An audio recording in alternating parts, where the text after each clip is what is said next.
Good evening, ladies and gents. Deadline day is approaching us fast, and I've gone through each of 4 leagues, League 2, League 1, Championship and Premier League, and I've picked out the teams that I think have had the best transfer window so far. I've only picked one from each league to give myself a champ. There's obviously still time, so this could change. I could say, like, maybe I'm going to say, for example, Liverpool have got best transfer window, even though the Anchors have signed nobody, and then they're going to sell Van Dijk, you know what I mean? So there's still time for this to change by the time transfer window's done. But as of right now, as of the 28th, this will go out tomorrow, this is where I'm at. And I'm going to start in League 2, where MK Dons as a clear winner. For some other leagues, it's quite close, but League 2 is MK Dons by an absolute landslide, which starts because they sold Max Dean for £2 million. So you get a League 2 team with quite a lot of potential, I'd say, what MK Dons have got, even though they shouldn't exist. The potential is definitely there. You give them £2 million and they've spent it right and they've spent it well. Because you were always going to leave anyway. You could not score the amount of goals that Max Dean scored last year at 20 years old. And if you look at some of the finishes that he was putting away, obscene goals. Like, it was scoring from every sort of angle, every type of goal that he could score, he was putting them away. So you were never going to keep him anyway. And to get £2 million for him is very good. Warren O'Hara, I think it's a bit of a loss as well. He's a good centre-half. He's gone to Hibs. But for the signings that they've made, and there's still £1.7 million in the up, obviously they're going to have paid like signing on fees for a lot of these free transfers that they've got, because that's what League 2 is, isn't it? Loads and loads of free transfers. And they're going to have obviously hiked the wage budget up a little bit. But to still come out of this in green with a brand new squad effectively, which is a much higher standard, is top draw. Like Tommy Lee from Accrington Stanley, they're taking players, the better players from other teams in League 2 as well. Obviously, they're not going and getting like the best players in League, do you know what I mean? But Tommy Lee at Accrington Stanley is a very good player. Luke Offord from Crewe is probably one of the best centre-halves in the league, even when he were at Crewe last season. Callum is from Salford is a good striker. Liam Kelly, who just got promoted to League 1 with Crawley, I'm sure he had like 18 goal contributions from centre mid, Liam Kelly. And he sits a lot at time. He got a goal and assist in playoff final against Crewe. And then he's just jumped ship from what is then a League 1 team to come back to League 2 again. So that's a really good signing. And he's not even started playing yet. The loans are good. This McGill in net from Brighton, he looks quite good. And then some of the obvious ones like Tom Carroll, Sam Sherring, good signings. And when you look at the players that have started for him, like this is the last league game against Carlisle the other day. So out of all the players that they had last season, only Tomlinson, Gilbert, and this lad, this Wern on right wing, they're the only 3 that were at MK Dons last season. McGill's on loan from Brighton. Their entire back 3 is new. This Nimans from Notts County, 2 new midfielders and a new striker as well. It's a new squad altogether. And League 2 teams do that a lot. League 2 1 teams go like that. It's effectively just a never-ending revolving door in lower leagues. You can never keep your best players for that long. So to start well, I think is very hard for any team in lower leagues. And MK Dons are exact same, because if you look at the start that they've made, that's in the EFL Cup, so I'm not that bothered. But they lost first game at home to Bradford, they lost to Colchester, but then they did put Carlisle to bed. And this is without even playing, like Tommy Lee come off bench. Liam Kelly only played first game, I think he got injured, and he hasn't played since. So they're still not even, I don't think, got the first 11 out yet. I don't think this is their best 11, and it's still looking like this with some names that they've got. They're not going to concede a lot of goals, I don't think, especially at home. And ultimately, this is a team that got to playoffs last season. I don't like when managers just play a certain way, like playing out front back regardless, consistently trying to keep ball, especially in League 2 and certain pitches with these players that are not up to scratch to be playing like Man City, do you know what I mean? But when you're going up against teams that are going to just lump it 24/7, MK Dons are going to be a real standout for the football that they play. But now, I think, especially defensively, they've got better players more suited to doing it. So it's obviously good signings and big names for what is League 2, if we're being realistic. But these players are much more suited to playing the football that Mike Williamson wants to do compared to what they had last season, which got them to playoffs anyway. So if these do not go up automatics, I will be shocked. But this is a very good window. There's no prizes for guessing League 1s. To be fair, I think Bolton have had a good window because they've kept all the best players. They've brought in like signings like McAtee. They had a really good January, I thought, Bolton as well. And they're prioritising keeping the star men over bringing in a lot, which is a good window. But Birmingham, they've thrown 15 million quid at it, you know what I mean? And the 10 million in overall balance because they sold Jordan James for 5 million quid, obviously, which is it's a really good sell. Jordan James is a very good player, and he's gone to top French league, which is probably the same standard of League 1 anyway. But that's a really good sell for someone that we're effectively nailed on to be going anyway. I do think maybe the only boo-boo that Birmingham have made is letting all the experience go at once. Apart from Djukovic, all of the players that have been there longest have gone. I think they maybe could have done with keeping one of either Gary Gardner or Roberts. They are the two players. I'm not saying keep them both. I'm just saying that you should have kept one of them. Not to even play that much, but in League One, they'd have both been sound these anyway. Roberts has been one of his best players so far this season. I know it's only left 3-4 games in, but Roberts has been one of our better players. I do think that they could have kept one of these two to maybe just ease him into league a little bit, because they've got a lot of young players there as well. But the signings that they've made are genuinely ridiculous. Obviously, Luke Harris is one of the youngsters that I'm talking about, but he's on loan from Fowler and he's a 10. He looks quite good. Ben Davies from Rangers, I don't know. I've never really rated him for Rangers. But I guess it's different expectation. When you're playing at like Rangers and Celtic, a draw is like suicide. So you're expected to win every single game. The pressure for playing for like a Rangers or Celtic is much, much higher than it is playing for someone like Birmingham. Not that, obviously Birmingham are a massive club, do you know what I mean? But still, the pressure's not there. So maybe it might be better in this league. Obviously, they brought two new keepers in, Peacock Farrell and Allsop. Peacock Farrell's been starting though, which surprised me a little bit, because obviously they paid a lot more for Ryan Allsop, and he played more or less every game for all last season in a side that come like 7th or 8th, I think, Hull did. So I'm surprised that he's not starting in League One. I think he probably expected to be starting in League One with Peacock Farrell as a backup. But Mark Leonard won loan at Northampton last season, very good player in middle. Alfie May, obviously, like this is top goal scorer in League One. This alone puts Birmingham at number 1. They've come down a relegated squad. Obviously, the squad isn't. I mean, to be honest, they were quite good because they went down on a high points tally. But they've come down and just instantly thought, right, what is going to get us out of this league? And it's probably top goal scorer for a side that finished 16th. He got about 23, 24 goals for a side that didn't really create that much. And then when Nathan Jones come in, they weren't really preferring him that much anyway. The style of football don't really suit Alfie May that much. Whereas at Birmingham, he's going to get a lot more chances. Birmingham are designed to keep it on floor a little bit more and create loads more from the width, especially. And I think he's just suited. I mean, he's started really well anyway. Like, what's he got here? We're looking at 3 goals in 3 so far and an assist. It's daft. He was scoring so many, even in friendlies. He got one there, 2 there. He's only not scored in 2 games in his last 1, 2, 3, 4, 5, 6, 7, 8 going into pre-season. So he's hit ground running. Obviously, with all these fellas from these up, I've never heard of any of them. So I cannot comment on them type of players. But they did drop 12 million quid on these 5. So you'd expect it to be half decent. Speaking of dropping a lot of money, these are the record transfers into League One ever. The highest amount of money ever spent on players coming into League One. This lad, this centre-half, I mean, he's been playing every game, so you'd expect him to be half decent for 4 million quid anyway. But this lad from Birmingham this time, this For Williamson, I think he's been on bench. I think he was on bench last game. But still, it's a work in progress, isn't it? They're just going to be trying to bring them to speed. Some of these might not be like match fitness yet. But again, the top 2 signings ever into League One are Birmingham. There's one there, this other lad. You keep going further down. Another one there, Cockroach, this left back. There's so many. Another one there with this Yokohama. Like, it's obviously 3 of the most expensive players ever into League One are from Birmingham this window. They've got so much money. And obviously, spending money guarantees nothing, does it? Just because you're throwing loads of brass at it, don't mean no. Look at Man United for the past like 7, 8 years. Throwing billions at it. Look at Chelsea. It means nothing, the money that you spend. You've got to spend it right. But I thought Birmingham could have potentially started quite slowly. The Reading game, I thought they were lucky to get a draw. But after that, it's just been pretty smooth, realistically. The stats don't really show you a full picture, like Birmingham fans are saying. Like, they've been dominating quite comfortably in the league game so far after the Reading one with Wickham away. Which again, I thought Wickham away had been quite a dodgy ground, teams like that. Leighton Orient away is not an easy one to go.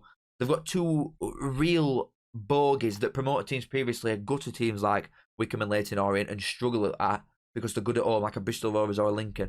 And they've gone there and won and got them out of way early. Obviously, Fulham at home is just a different kettle of fish altogether because you're going up against a mid-table Premier League side. But they've started well for the signs that they've brought in and the amount of change that they've got as well. Because they're exact same as MK Dons, where there's a lot of change. From last season, who were there? This Anderson were there, this lad in middle, Ethan Ladd and Bielik. And they were the 4. So they've got 1 more player that's come down than MK Dons did. And obviously when you're a relegated side like Birmingham, you're going to make a lot more change because you're going to have people wanting to leave. You're going to have a lot of investment. It's like a rebuild, isn't it? Whereas MK Dons have got to playoffs and then just completely obliterated the squad anyway, which is a bit more of a rogue approach for MK Dons, and I think Birmingham's is probably a bit more suited. But the amount of chances that they're going to make and put on a plate for the new number 9 is... It's just perfect. They literally could not have asked for anyone better in this league to be up front than Alfie May. You could not have asked for anybody better. I don't know about signing Lyndon Knights from QPR, who I don't rate. If it's a million quid for what is going to be a backup, that just shows the money that they've got, Birmingham, because they're going to drop £1 million on a backup striker because he's not going to gain over Alfie May. Chuffing Ronaldo would have a job on gaining the League One team over Alfie May. But Birmingham definitely number 1 as far as transfer window goes in this league. I'll tell you who's not number 1 as well. Barnsley. Unless we get 2 strikers in. And then we'll be rivaling these fellas for number 1 spot by spending 14 million quid less. The Championship, I have got Sheffield United. I think Oxford have had a good transfer window as well, a really good one. I don't mind Coventry's one bit. But Sheffield United, for the situation that they came down in to where they are now squad-wise, and not spending a lot of money either, there's still 30 million quid in green look over here. So I think they've done really, really well at rebuilding a very shit squad. Cameron Archer went back to Villa. I still don't really know the ins and outs of this deal, what were happening, but he's gone back.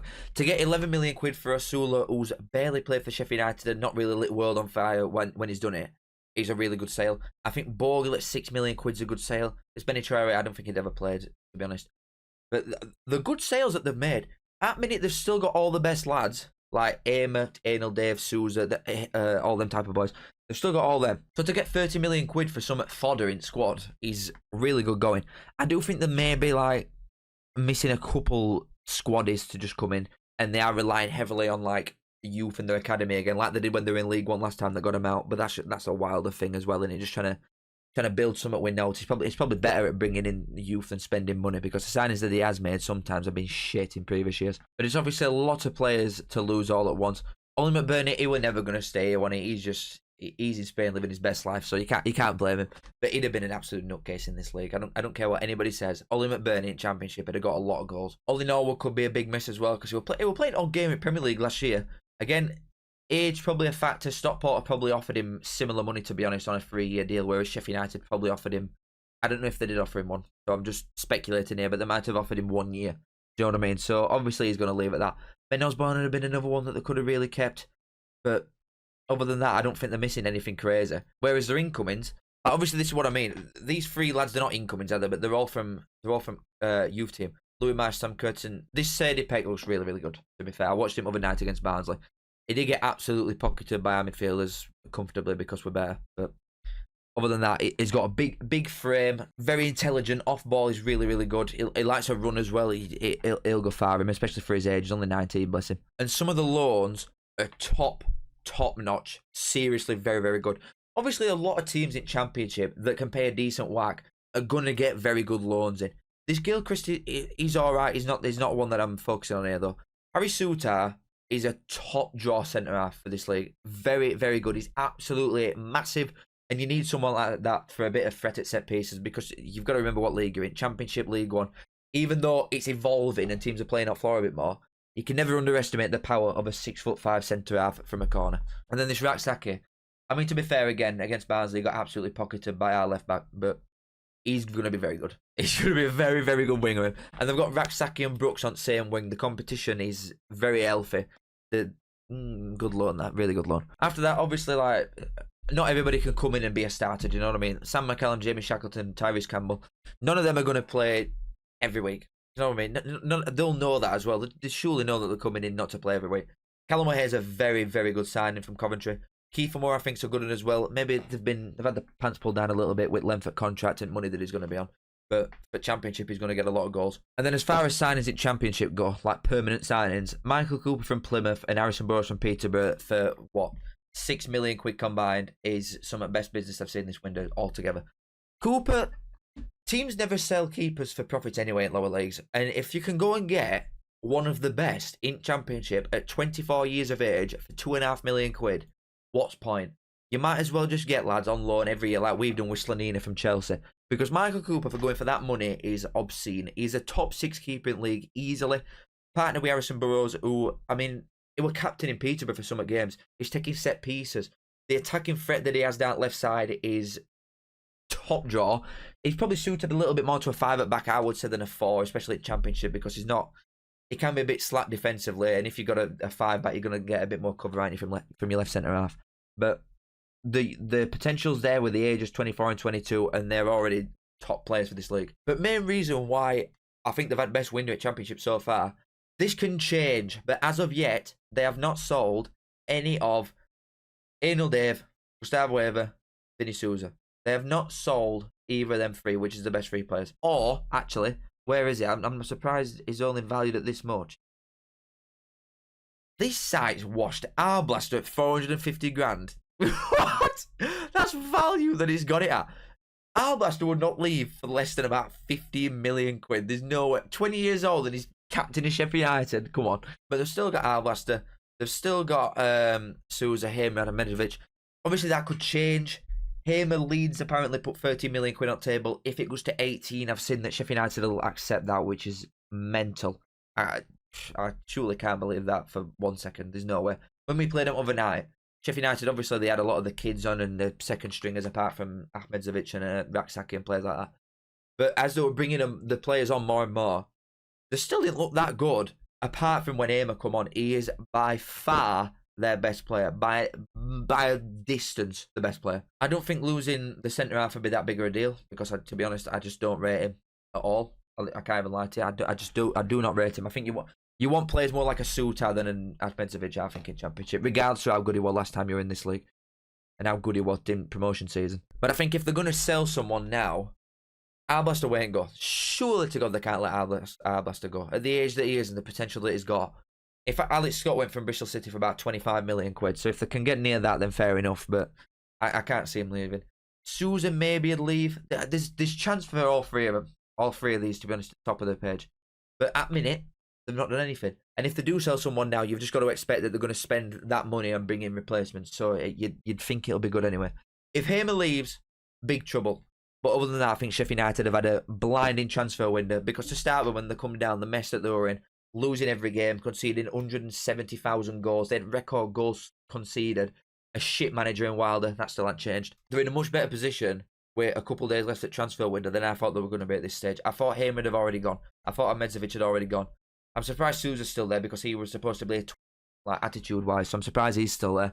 But they're in a much better spot than what I thought they were going to be. So Sheffield United have had best transfer window in Championship. Closely followed by Oxford, though. I want to put that one in there. Oxford have done really well. And finally, the best transfer window in England so far is Ipswich Town in Premier League.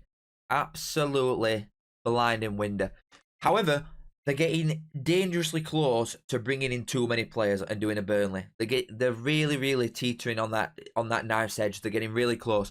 They spent 124 million quid. That's the negative balance that they're in. They give Kieran McKenna a new contract worth 5 million quid a year. So you can't say they're not going for it. This is not a team that's coming up, spending very little, pocketing a lot of money to go down and try again with parachute payments, build this Championship 2 team and go up. This is a side that thinks they can stay up and they can stay up this season, and I believe in them as well. Obviously, when you look at the sales, they've got rid of none of the best players. Like, Sam Morse is still there. You know what I mean? Leif Davis is still there. Other than that, they've effectively replaced everybody. That's good money for him, £1 million, to be honest. El Mazzuni, I really like, to be honest. He's not really hit ground running at Oxford yet, but he will come good. He's a very good player. So to got £1.5 million for that is good business. But also, you've got to think of the step up between Championship and Premier League, because £1.5 million with other leagues is good money. But here, it's just chicken feed, isn't it? Callum Phillips on a loan. Unbelievable loan. Genuinely, I'm not bothered about last 18 months. You're talking 2 years ago, and nearly every team in the world wanted him. There's something there, and I think maybe Kieran McKenna can get something out of him. I'm not saying it's a manager issue, because obviously he's working under the best coach ever in Pep. But certain managers maybe approach things different ways. He might get something out of him that other managers haven't been able to. And it's Premier League experience. Even though it's minimal, there's not a lot of Premier League experience in this team at all. But he's got some. Ben Johnson's got a little bit as well. He made loads of appearances for West Ham, nearly all of them off bench. But again, good depth.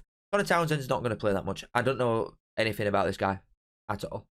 Ogbeni, more Premier League experience. Granted, the experience for relegation, but maybe, I don't know, maybe you can do, maybe Sonic can do something different this time than he were doing at Luton. Because I thought he were good in Prem last year. Murich from Burnley, obviously a very good keeper. He didn't play for the first 30 games for Burnley, and then when he would come in at end, he was the best player, easily, from what I thought. So I'm surprised that Burnley have let him go, to be honest. But they got a straight swap anyway, didn't they? And then obviously Sammy Smodics, who top goal scorer last season for a Blackburn side that finished like 3 points from safety, and he wasn't even playing up front. He's a 10, and he got most goals in the league. That's a very, very good signing. Dario O'Shea, again, a very, very good signing. I think it were a toss-up between him and Ahmedzovic, who I just talked about from Sheffield United. Ahmedzovic, to be honest, I thought maybe would have suited McKenna a little bit more, but I think Dario O'Shea is a much better centre-half, so from an Ipswich point of view, I would be happy with this one. As they've signed top goal scorer in League One enough, they've gone and got probably what is the best player that were left. After Somerville are gone, after all the initial transfers are gone, they've gone and bought the 2 best players that were still there in league in Sammy Smodits and Jack Clark. Jack Clark off left wing is going to be the bollocks. Top notch. Very good player. Liam Delap is the only one here that I think they've maybe dropped a bollock with, because I don't think he's going to play that much. Apparently, they're going to get Lyle Foster in from Burnley on a loan with an obligation to buy if they stay up. So that's another striker that they've got coming in. I think they've overpaid for Liam Delap here. Jacob Greaves is arguably one of England's best centre-halves. As crazy as that sounds, just wait. I'm telling you now, just wait. Against Liverpool, they were good. Very, very good. Obviously, I didn't watch Man City game, but he was best centre-half in Championship. He's English. He's 23. He has got everything there. Just that's a rate. That is such a good signing. I literally could not suck that man's dick enough. He's a fantastic footballer. And then obviously topping it off with Mari Hutchinson for 23. I think that's where Adams included. It's about 20 million quid. But he played at Ipswich on loan last season. Second half of year, as McKenna got to grip him a little bit and he would turn him into what he wanted, it just got better and better and better as season went on, month went on, games went on. He was very good as that season closed out, especially away at Hull. I keep going back to that. He was so good away at Hull when that were on Sky. Very, very good signings, these. But again, every game that goes by for Ipswich, they're slowly replacing more or less all the players that got him there in first place. Do you know what I mean? Like, Davis were there in Championship. Muric wasn't. Davis was. Greaves, no. Wolfenden, yeah. Twanzebe, yeah. Johnson, no. Smodix, no. Luongo, yeah. Morsi, yeah. Hutchinson, you can say yeah because we're on loan there, and Delap, no. And this is a much more defensive lineup. Let me look at if the Liverpool lineup were a little bit more. See, this is more like it. This would be the shape that they're gonna line up with. But Delap and now Lyle Foster both coming in means that there's only 4 players that got them promoted that are in that team or starting. That is dangerously close to being a Burnley. I'm telling you, you cannot replace everyone. You've got to remember, and I know there's no place for nostalgia in football. You can't be giving minutes to maybe like, I like Wolfenden, but you can't be giving minutes to like Wolfenden, Luongo, Wes Burns, Chaplin, when they're not Premier League standard. You know what I mean? Maybe I hope Chaplin goes other way to Burnley if they get Lyle Foster in. That's personal hope. And he goes for 10 million quid, so we're going to sell him. But nostalgia's got no place in football. You've got to bring in players that are ready ASAP if you want to stay up. But you cannot replace them all because it's going to take too long for them to gel, and then they're going to be chasing all season.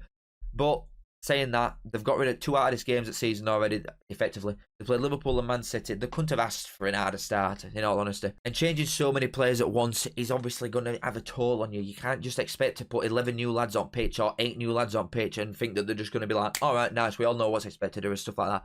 Even with a very, very good manager in Kieran McKenna. The next games, they've got Fulham, Brighton, Southampton, Villa, West Ham, Everton, Brentford, Leicester. Do you know what I mean? There's a lot of games here that takes them up into November that have got a real chance at building something here, get some early points. And if all these signings that they've made can gel fast enough, they'll be done. Very, very, very, very good transfer window this. But they need to stop making them now before they do a Burnley. And other than that, in Premier League, really, who's had a good window? Who has had a good window at Premier League? There's no one. No one's done anything that much apart from Ipswich. So you've got to respect them for trying at least. And that's that. That is my transfer window roundup effectively done. They're the teams that I think have had the best window so far in each at least. There's obviously a couple of days left. A lot of this stuff could change. But MK Dons, Birmingham, Sheffield United and Ipswich are my champs so far. And I'm backing 3 of them to have a good year. And they will be MK Dons, Birmingham and Ipswich.